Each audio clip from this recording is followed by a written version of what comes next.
Alright, so I just had 2 Chondros shed, and I figured this was a good opportunity to talk about it. This is one of the babies that I hatched out that just shed last night, as you can see.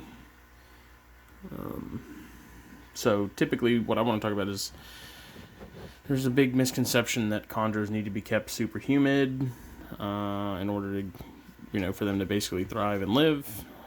That is simply not the case. You'll see with a lot of my setups, most of them are pretty much bone dry. I prefer to use oversized water bowls that take up a big chunk of the setup. I change them frequently. I just started using the pothos, trying that out, kind of raise humidity a little bit without keeping things wet. The big misconception is that in order to keep them hydrated, you have to keep them sopping wet all the time, which it just isn't the case. I got good sheds out of this one. This is the neonate produced by David Brahms. And as you can see, I got a completely good shed from that.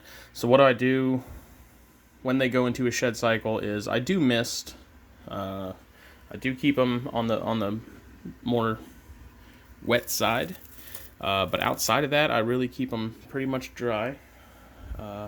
I'm big on frequent water changes, like I said. Big water bowls, because shedding issues are almost never really not so much a humidity issue, but more of a hydration issue. You can hose these things down all you want, but if they're not drinking, they're not hydrated, they're not shedding properly. So I do up the humidity. I do give them a spray going into a shed cycle. I'll do it one day and then wait for the cage to pretty much completely dry out, and then I'll hit them again. Regular water changes, I usually change water about twice a week. Big water bowls. And then once they do shed, the important thing to also check with green trees and some other like Amazons is to make sure they got it all off the tail, like the tail tips. So we'll check this guy. Looks like we got it all.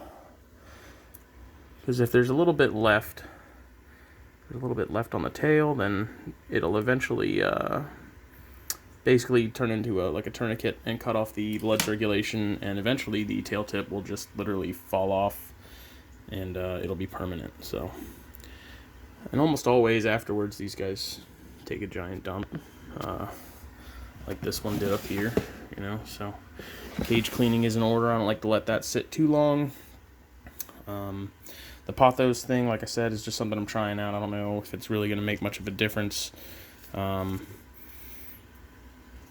at the very least, it's kind of a little air purifier of sorts. But this is Starscream. It's produced by David Brahms. He just shed. Another one that I have going into a shed, and because it's a yellow, it's kind of hard to tell. This is Bad Juju. This is produced by David Hockstad at High City Reptiles. He's going into a shed cycle, so what I do is I grab my mister, and I don't usually spray the animal directly, at least not on purpose, and I'll just moisten up that paper towel a little bit. I really don't spray them a whole lot, and then close it, and then the back heat in this will do the work.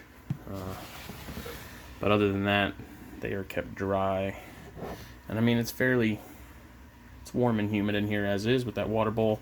These pothos do help a little bit with getting some more moisture in the air. Other than that, I mean, that's pretty much it. So keep them hydrated, change waters often, use big water bowls. Don't be afraid to mist them. They're not meant to be kept wet. They don't enjoy being kept wet. Don't overthink it. They're really not difficult snakes to keep. But that is all.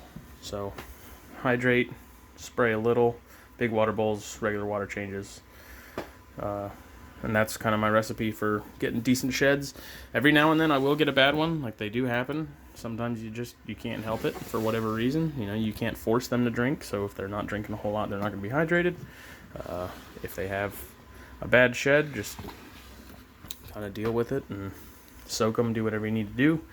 That's something I'll get into if I ever have another one happen within the near future. I'll do a video on it. But That's all.